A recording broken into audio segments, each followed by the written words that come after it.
The following program is presented by the Far East Broadcasting Company because stories of people living out the gospel with their lives inspire all of us.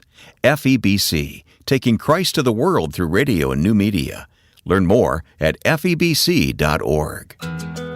It's so easy to get offended by what we see on television, but what God would have us to do is to pray that God would bring more Christian filmmakers into the fields to really be a presence there among them.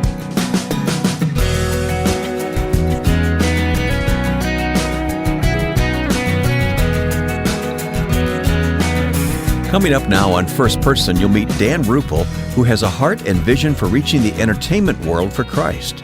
I'm Wayne Shepard, and we'll meet the CEO of Mastermedia International. Before we get to today's interview, though, let me thank you for listening to First Person. This is a weekly conversation with people who are committed to Christ and His kingdom in the various arenas of life. If you'd like to listen to these interviews in the car or anywhere on the go, wherever your smartphone goes, please look for and download our free app called First Person Interview, available for both Apple and Android phones. It's in your respective app store. Dan Rupple is a successful writer and producer with much experience in television. But these days, his mission is all about encouraging Christians who serve in media and entertainment, as well as building relationships with anyone in that industry by praying for them and making himself available. At our website, we'll place several links you'll find interesting as you explore this ministry, including YouTube videos hosted by Dan and his wife, Peggy. Dan joined me online to talk about what he does. I'm CEO of Mastermedia International, and Mastermedia was founded in 1985 by Dr. Larry Pullen out of Campus Crusade. We had Larry on this program years and years ago, yeah. Oh, did you? Okay, yes. And he's doing well. He retired about 6 years ago, and that's when I came in as CEO. And Mastermedia is a relational outreach to the mainstream media throughout really the world, but primarily focused in New York and Hollywood. And what we do is we meet with the top level of media executives, as well as very influential filmmakers. Anyone who has a real voice or effect on our culture, we want to know them. And the reason I started with saying it's a relational outreach is because it all happens through relationship. If you go to a typical Hollywood executive and you identify yourself as a Christian, they might say, the way I see Christians is you got an axe to grind, you're going to have a bunch of hate for me, you're going to protest, you're going to boycott, whatever. And so we have to back off, because the way Jesus would handle it is you befriend people. You show people how much you care. And so what happens, Wayne, is often, like the first time I go in for a meeting, I don't know this person yet, I'll walk in and they'll be a little guarded. They'll usually be leaning back, have their arms folded, and they'll say, so what do you want? And I say, well, that's a fair question, because I see outside your door, you've got a line of people all the way back to the elevator, and you're probably, they're all here till you go home, whoever, whenever you do at night. And they're probably all wanting something from you. They want you to green light their movie, approve their script, whatever it might be. But I want you to know, I believe you have a hard job, and you have a lot of responsibility. You have a lot of effect on the culture. And I just want to see how you're doing. I want to see if I can serve you. And before I leave, I'd like to pray for you. And immediately their arms come down, their countenance changes. They lean in a little bit and they start opening up. And because once they know you care, you don't have a dog in the fight. You're not there to berate them. You just really care. And they open up, and I would say at least 50% of the time, the conversation seems to go to family. It goes to marriage. It goes to children, a divorce, a regret in their lives. They open up very quickly, and then it's my great pleasure and to be able to pray with them. And it's great, Wayne, because as I go back a second, third, fourth, fifth time, pretty soon, before I can even say something, they go, you are going to pray for me before you leave, aren't you? and so what I see in that is the fact that they're very powerful men and women with a lot of responsibility, but they realize deep in their heart, they're just mortal. And they think it's like, I could really use prayer. I don't even know who this higher power is, but man, I could use it. Even if it's a good luck charm, I'm gonna take it, because so much of Hollywood, and I use Hollywood in this sense, basically the media culture, or the media community. It's really fear based right now. One bad movie could be your last movie. One bad decision could be your last decision. You can lose your job very, very quick. And so that's what we do. We want to be a Christian presence there. You asked me also why that was so important. And now, back when Larry Pullen founded Mastermedia, there were 3 television networks and there were about 6 film studios. And that was it. And if you could form relationship with those 9 executives, you pretty much canvassed the entire media spectrum.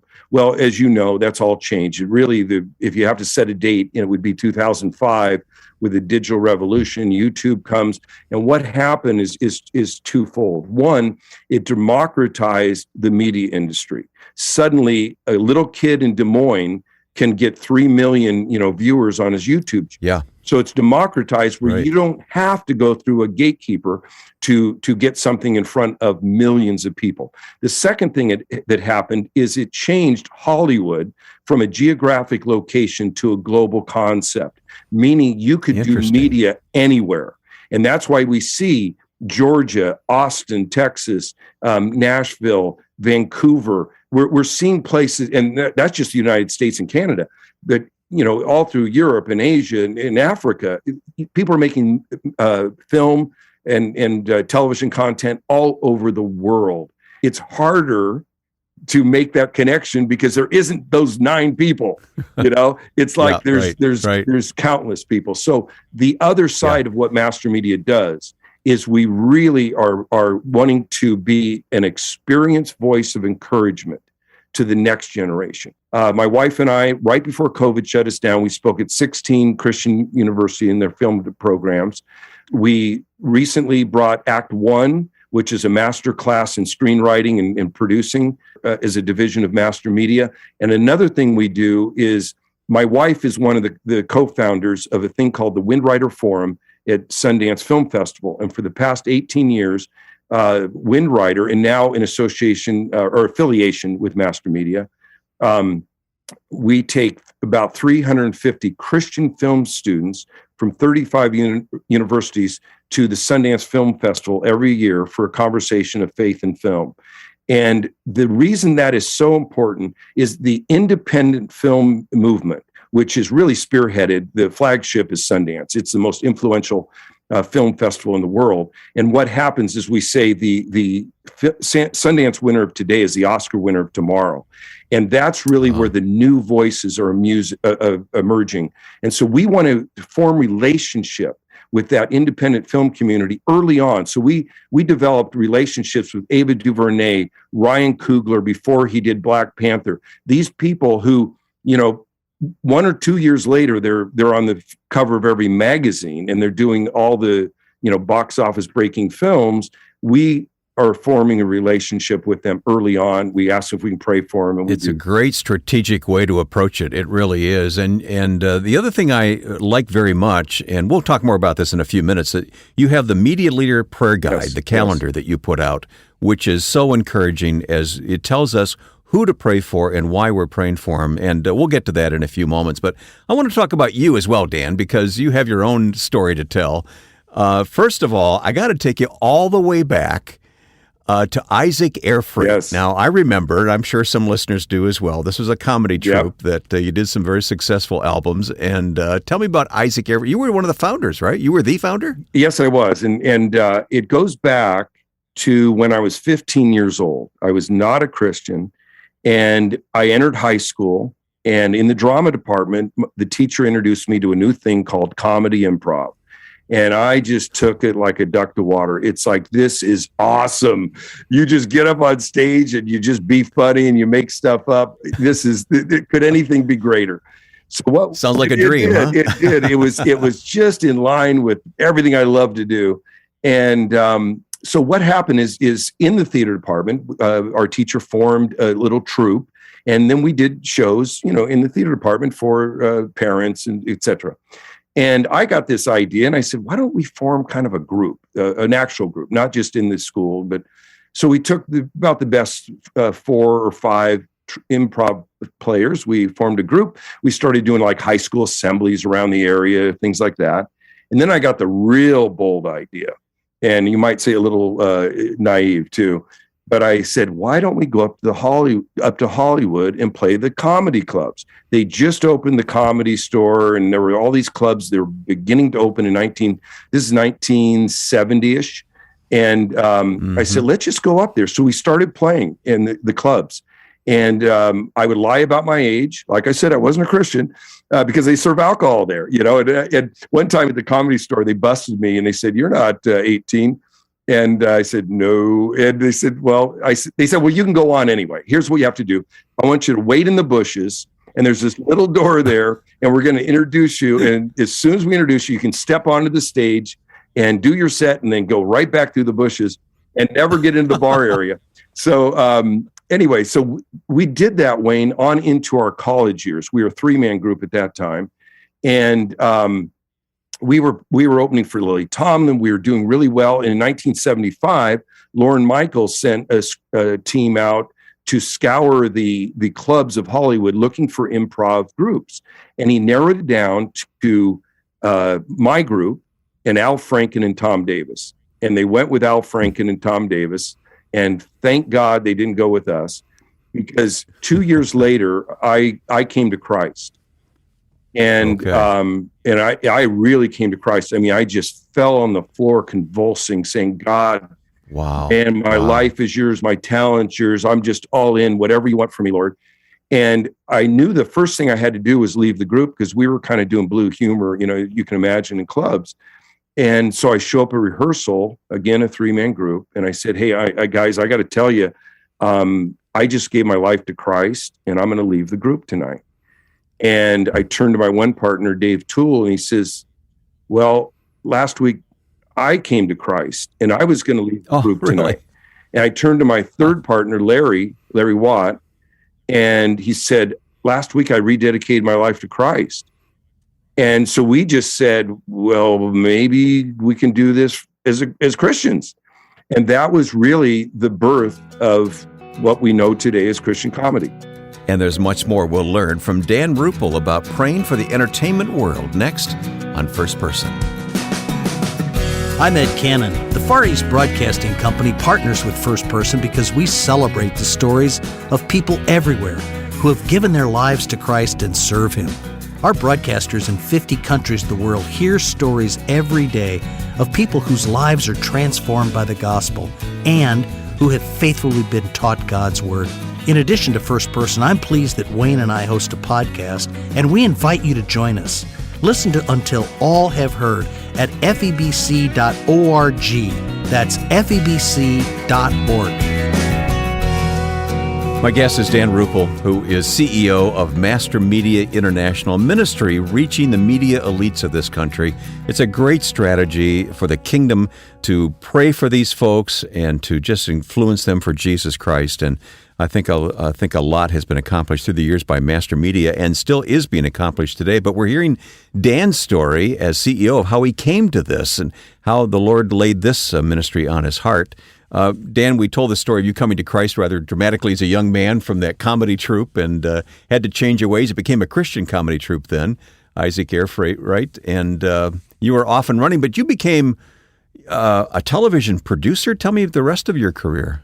Yes. After about 15 years of Isaac Air Freight, I was just getting tired of traveling. And the truth is, I wanted to coach my son's Little League team, and I wanted to stay home. So we folded the group after 15 years.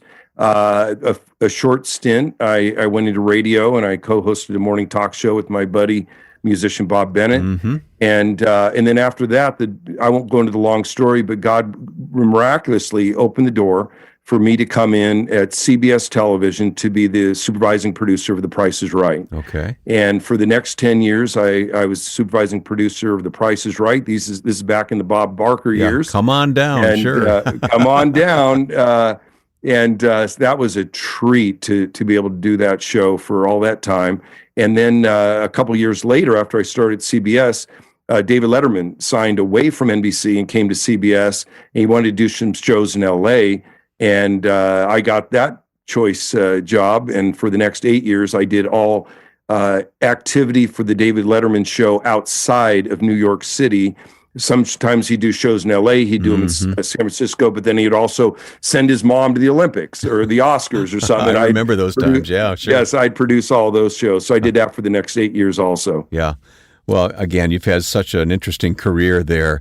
But talk to me more about your heart today to reach these folks who, it's such an insecure world, as you explained earlier, and people everywhere need Christ, of course, but how often we forget and write off the people who are in the media. We used to say Hollywood, but as you've explained, it's much more than Hollywood now. Talk to me more about that. It is. And, I really thank the Lord for my role right now. And I'm getting to an age where it's like, I really want to leave everything I have on the field, this last maybe season. I don't know. But what is so wonderful of the Lord is what we didn't interject in this conversation is periodically throughout my career in Hollywood, I'm also ordained and I've been part of 4 pastoral staffs. Okay. So this is a beautiful mixture of my passion for the media and understanding of the media, as well as my heart for ministry. Yeah, boy, you're a rare bird, aren't you? Especially when usually people don't use pastor and comedian in the same, the same sentence, but unless it's to make fun of them or something. But so when Master Media called and asked if I would, take over the role of CEO. It was like, this is a perfect fit. This is what my wife and I had been praying for a number of months, really a year for this kind of ministry, and it was perfect. But what is so important about it right now is our media has shifted. From the time you and I were growing up, we call that broadcast television. Yeah. And the reason it was broadcast, as you remember, Wayne, like on a Sunday night, 70 million people would watch Bonanza. I was one of them. Yes. Okay. It truly was America's fireplace. Yep. And you didn't have many channels so really the whole world or whole nation was watching certain programming. We call that broadcast. We were broadcasting to the masses. Okay. Then suddenly cable comes in the 80s. And The Sopranos and those, or the 90s, I'm sorry, in the 90s, and you start seeing more of a narrow cast. Now you're getting a little bit more specific audience. But when digital hit, we call that niche cast. And what it is now, if I can go into a network and say, I can build an audience, I can prove that I have an audience of 700,000 bowlers who like to eat pizza on Monday nights and wear red shirts. They'll say, oh, that's a hit, 700,000. That's the way things have changed. So the audience is fractured more. They're fractured. And that also speaks into the division and polarization of our world today. Because instead of we are all feeding on the same cauldron of our childhood or, our teen years, we're hearing different voices and we gravitate to those voices. And this is really rampant in social media. I'm not even touching that yet. Right. But what we do is we gravitate to voices that we appreciate or can identify with. And that doesn't allow us to understand the world of the other, to understand, to walk in somebody else's shoes, to understand what they're going through. Or maybe, what it is God, we're all image bearers of God. We are all created with dignity, not that we earned, only because God bestowed it upon us. And therefore, it's beholden on us to show other people respect and dignity and hear what they have to say. And we're not listening to one another because we've siloed and watch only the shows, and we're feeding off the same input that we already agree with. And you add on top of that then that Christians are wary. They're concerned about the content, and so we don't interact with it at all, and we abandon the field, so to speak, and we don't even pray for these folks. And that's what Master Media is helping us do, is pray for them. I was thinking of this recently, too, in terms of the Emmys. Where did the Emmys get awarded this year? They went to the streaming services. Yes. The networks are really passé almost at this point in time. And so there is a lot of change. And we as believers need to stay in step with that, not for the sake of anything but the kingdom. We want to see people touched for Christ. Not only that, Wayne, and I agree with everything you just said, but one of the reasons I believe that Master Media is so important is, as I said, these production companies, networks, cable networks, whatever the entity might be, they are getting bombarded with representatives of every kind of community imaginable. And the community that is most present in their office and loudest is the ones that get represented on your screen. That's why you watch a show and you go, wow, I'm getting bombarded with that community. I'm getting bombarded with people that look like that. And I can't relate to that. Why? Because the voice that is missing is the Christian voice. So when we go into those offices and we say, you know what? And again, once we've already built that trust relationship, that gives us the right to share with them openly and kindly, because we've earned it through caring for them. And I shouldn't say we earned it. I should say it allows us a seat at the table. Yes. And what happens is we say, depending on how you define a Christian, the very minimum of America is 60% Christian. And depending again, how you define it, it might be as much as 75%, but let's just say 60%. Do you want to possibly offend 60% of your potential audience? Why not put some things in there that we would enjoy or we can relate to that won't turn us off? Yeah. But see, they're not hearing that voice very much. Interesting. And the more they're open. Network executives, we kind of sometimes think they sit in the back and go, oh, let's stick it to the Christians. They don't. They're just businessmen. They're trying to make profit for their shareholders. So we need to make a case. We do. We need, and we just need to be a presence. We sometimes pulled away from Hollywood. Good.